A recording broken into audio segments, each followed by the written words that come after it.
प्रेम सहित मिलकर बोलो जयकारा। बोल मेरे श्री गुरु महाराज जी की जय।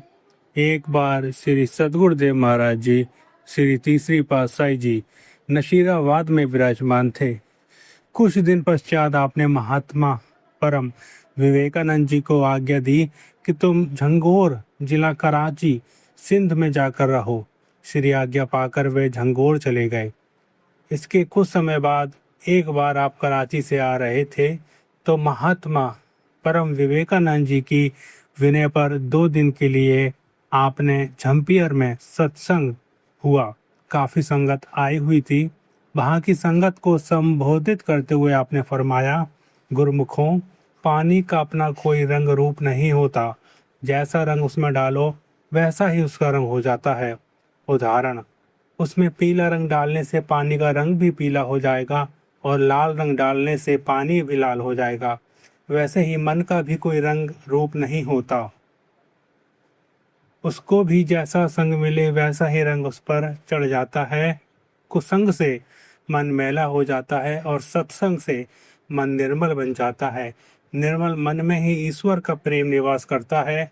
ईश्वर का प्रेम मन में होने से लोक परलोक के कार्य सहज में ही सिद्ध हो जाते हैं। चूंकि प्रत्येक मनुष्य सब कार्यों की सिद्धि चाहता है, इसके लिए प्रत्येक मनुष्य को सत्संग में जाकर अपने मन को शुद्ध करने का यत्न करना चाहिए। मन ईश्वर के नाम से शुद्ध होता है और ईश्वर का नाम सत्संग में ही प्राप्त होता है। सत्संग की महिमा, सत्संग सुनकर मनुष्य के मन में नाम की प्राप्ति की लगन बढ़ जाती है। जब लगन बढ़ती है तो प्रकृति भी सहायता करती है और उसका मिलाप सफल हो जाता है। भाग्यशाली जीव संत सद्गुरु से नाम की प्राप्ति कर लेते हैं। जब संगत चली गई तो महात्मा परम विवेकानंद जी से, जो भक्त वेश में थे, आपने पूछा, क्या यहाँ सत्संग सदा होता है? महात्मा जी ने विनय की, जी यहाँ कोई सत्संग नहीं होता। आपने फरमाया, यहाँ भी कोई शहर है जहाँ सत्संग नहीं होता? तुम यहाँ सत्संग करना आरंभ कर दो। महात्मा जी का कहना है कि सत्संग करना तो मैं जानता नहीं था, परंतु ये विश्वास था कि जिन्होंने श्री आज्ञा प्रदान की है वे कार्य करने की शक्ति भी स्वयं प्रदान करेंगे। महात्मा जी ने शहर के कुछ व्यक्तियों से सत्संग आरंभ करने की बात कही।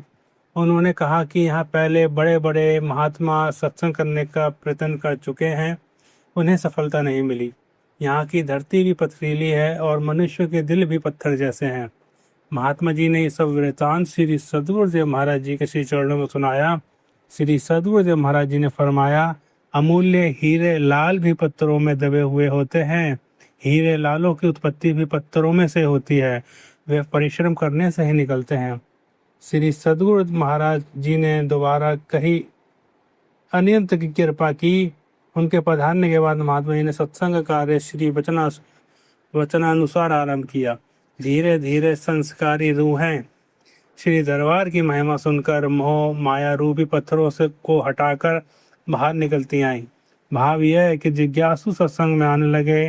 परिणाम ये हुआ कि वहाँ कुछ दिनों में भक्तों की संख्या बढ़ गई और सत्संग का कार्य अच्छा चलने लगा। सत्संग के लिए एक आश्रम बनवाया गया। वहाँ सैकड़ों भक्त लोग सत्संग से लाभ उठाने लगे। झम्पियार शहर के लोग कहने लगे कि जो काम पहले किसी से ना हो सका वह कार्य श्री सद्गुरुदेव महाराज जी के संकेत मात्र से हो गया। निसंदेह श्री सद्गुरुदेव महाराज जी की अद्वितीय शक्ति है। झम्पियार शहर और उसके आसपास के क्षेत्र में कितने ही व्यक्ति शरण में आए और श्री दरबार की सेवा करते करते बाद में साधु बन गए। उनमें से महात्मा अमर सत्यानंद जी व महात्मा अमर सुखानंद जी मुख्य थे। उन्होंने श्री गुरु दरबार की सेवा के साथ अनेकों जीवों को परमार्थ पद दर्शाया। बोलो जयकारा। बोल मेरे श्री गुरु महाराज जी की जय।